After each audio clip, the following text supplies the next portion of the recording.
ବଡ଼ ଛୁଆର ହେଇଛି। ମୋ ସ୍ତ୍ରୀ କୁଆଡ଼େ ପଳେଇଛି ଆଉ ମୋ ଛୁଆକୁ ବିକି ଦେଇଛି। ପଚାରିଲା ବେଳକୁ ମୋତେ କହୁଛି ହେ ତୁ କିଏ, ମୁଁ ତତେ ଚିହ୍ନିନି। 4-5 ବର୍ଷ ହେଲାଣି। ସିଏ ରହୁଥିଲା କୋଉଠି ଠିକଣା ଦେଲାନି। ଆଇଥିଲା ସାରଙ୍କ ଘରକୁ, ଦୁଃଶାଧନ ସାରେ ଗୋଟେ ଅଛି ତାଙ୍କରି, ବାବୁଲି ସାରେ। ସେଇଠି ଯାଇକି ରହିଥିଲା। ମୋ ଶଳା ଦେଖିଲା, ଦେଖି ତାକୁ ଆଣିଲା। ଆଉ ଜଣେ ପିଲାଟେ ସେଠି ଦୋକାନ କରେ, ଡୁଲୁ ଲାଇନ କାମ କରେ। ସିଏ ମତେ ଆସିକି ରାତି 10:32ରେ ଆସିକି ନେଲା। ନେଇ କହିଲା ଚାଲେ ତୋ ପୁଅକୁ ଦେଖିବୁ। ମୁଁ ଖାଲି ପଚାରିଲା ବେଳକୁ କହୁଛି ମୋ ପୁଅକୁ ବିକି ଦେଇଛି, ଆଉ 20,000 ଟଙ୍କାକୁ ବିକି ଦେଇଛି, ଫେରେ କହୁଛି 18,000। କ'ଣ କହିବ କୁହ? ସରପଞ୍ଚ ଆଉ ସବୁ ସଭ୍ୟ ଆଉ ଆମ ଗାଁରେ ଟୁକୁଲ ଦାଦା ସବୁ ଯାଇଥିଲେ। ବୋର୍ଡରେ ବିକୁଛନ୍ତି। ଜନ୍ମ କରିଥିବା ସିଏ କହିଲା ବେଳକୁ ନାଲା ଆଖି ଦେଖଉଛି। ମତେ କହୁଛି ତୁ କିଏ? ମୁଁ ପଚାରିଲା ବେଳକୁ କହୁଛି ମୁଁ ତତେ କିଏ ଚିହ୍ନିନି। ହଁ ମତେ ଭାରି ବାପା ବାପା କହିକି ଆଖି କୁଣ୍ଡେଇବ ଆଉ। ମୁଁ ଯୋଉଠୁ ଥିମି ସେ ଦୌଡ଼ି ଆସିବ। ଥଣ୍ଡା ନେଇକି ଆସେ, ଚକୋଲେଟ ନେଇକି ଆସେ, କୁରକୁରି ଫୁରକୁରି ନେଇକି ଆସେ। ମା ମାରିବ, ମୋ କତିରେ ବସିବ, କହିବ ବାପା ମୁଁ ଯୁଆଡେ ଯିବ ତମେ ମୁଁ ତମ ସାଙ୍ଗରେ ଯିବି। ଖୋଜିକି ବାହାର କରିବେ ବୋଲିକି କହିଲେ ହଉ ତୁ କାନ୍ଦେ ନା, ମୁଁ ତୋ ପୁଅକୁ ବିକି ଯାଇଛି, ମୁଁ ଆଣିବି, ଯେମିତି ହେଲେ ଆଣିବି। ମୋର ପଇସା ପତ୍ର ନାହିଁ। ମୁଁ ଖଟିଲେ ଖାଇବି, ନହେଲେ ନାହିଁ। ଖରା ହଉଛି, ମୁଁ ଯାଇପାରୁନି, ମୁଣ୍ଡ ବୁଲଉଛି। କ'ଣ କରିବି? ଖାଇବାକୁ ନାହିଁ, ପିନ୍ଧିବାକୁ ନାହିଁ। ଏଇ ଦେଖୁନା ଘର ଅଛି। ଭାଇଟାର କବାଟ ଚାବି ଦେଇକି ପଳେଇଲା। ମୁଁ ଏକୁଟିଆ ରହିବି, କାହାକୁ ନେଇକି ରହିବି? ଖାଇନି ସତରେ, କାମକୁ ଯାଇଥିଲି, ମତେ କହିଲା ଖା। ମୁଁ କହିନି ମୋ ପେଟକୁ ଦାନା ଯାଉନି, କେମିତି ଖାଇବି? ସେଠି ତାଙ୍କ ଘର ଲୋକ କାନ୍ଦିଲେ, କହିଲେ ଆହା ପୁଅ କେତେ ଭଲ ପାଉ।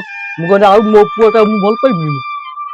ମୁଁ ତାକୁ ଏତେ କଷ୍ଟରେ ତାକୁ ବଢେଇକି, ମୁଁ ହୋଟେଲରେ ରହିକି କାମ କରୁଛି, ମୋ ହାତ ଖାଇଯାଇଛି। ଆଜି କହୁଛି ମାଇକିନା କହୁଛି ତୁ କିଏ? ମୁଁ ତତେ ଚିହ୍ନିନି, ଯା କ'ଣ କରିବୁ କର। ମୁଁ କ'ଣ କରିବି? ବାହା ହେମି, ମୁଁ ରହିବିନି ଏଇଠି। ଏଇଠି ପିନ୍ଧେଇଛି ଚୁଡ଼ି।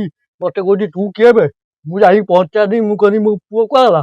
କହିଲା ତୋ ପୁଅକୁ ବିକି ଦେଇଛି। କୋଉଠୁ? ଏଠି କୁକୁର ଗୋଲାମ। ତୁ ଏଇଠି ମୁଁ କଟିକି ଗଲୁନୁ। ମୁଁ କହିଲି ମୁଁ ଦେଖିନି ଏଇ ଜାଗା କୋଉଠି ରହିଛୁ, ମତେ ବି ଠିକଣା ଦେଲାନି। ସେଇ ସୁବାସ ବାରିକ ତା ଧର୍ମ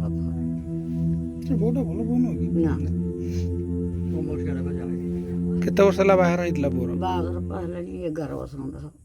ବିରଜା କତିରେ 7,000 ବଣ୍ଡ ସାଇଡ୍। 7 ବର୍ଷ। କେବେ ବିକ୍ରି କଲେ? ଖବର ପାଇନି। ସୋମବାର ରାତ୍ରି 10:30 ହେଲାଣି, ଆସିକି ନେଇକି ଗଲେ। ତାକୁ ଗଲାବେଳକୁ ସବୁ ଧରିକି ଘରେ ରଖିଛନ୍ତି। ବୋଉ ରହୁନି କେଠି? ନା, କଜା ଦୋହଲା କରିକି ମତେ ମାରିକି ତାକୁ ମାରିକି ପୁଅକୁ ନେଇ ପଳେଇ। କ୍ଷୀର ଖାଉଥିଲା 5 ବର୍ଷ ଛୁଆ, କେମିତି ରଖିନି। 4 ବର୍ଷ 4.5 ହଉଥିଲା। ସାନ ପୁଅକୁ ତାଙ୍କୁ ତାଲା ପକେଇକି ପଳେଇଲେ। ସେ ବିକି କହୁଛି ବା ସରପଞ୍ଚ ହେରିକା ଯାଇଥିଲୁ, ଆମେ ଯାଇଥିଲୁ 4 ଦିନ ଘଟଣା।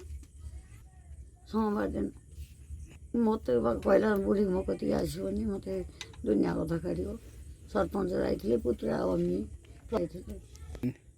ସେ କହିଲା ତାଙ୍କୁ, ମୁଁ ତାଙ୍କ ବୋଉ କତିକି ଛାଡ଼ିଲେନି। ସେ ତା ଘରେ ନାହିଁ, ଧରମ ବାପର ସୁବାସ ଘରେ ରହିଛି, ବାରିକ ଘରେ ଦେବେଲେ। ତା ଭାଇ ତାକୁ ଆଙ୍କରି ଭଳିଆ ବୟସ ସବୁ ମରାଧରା କଲା। ତୁ କାହିଁକି ମିଳା ନଗେଇଛୁ?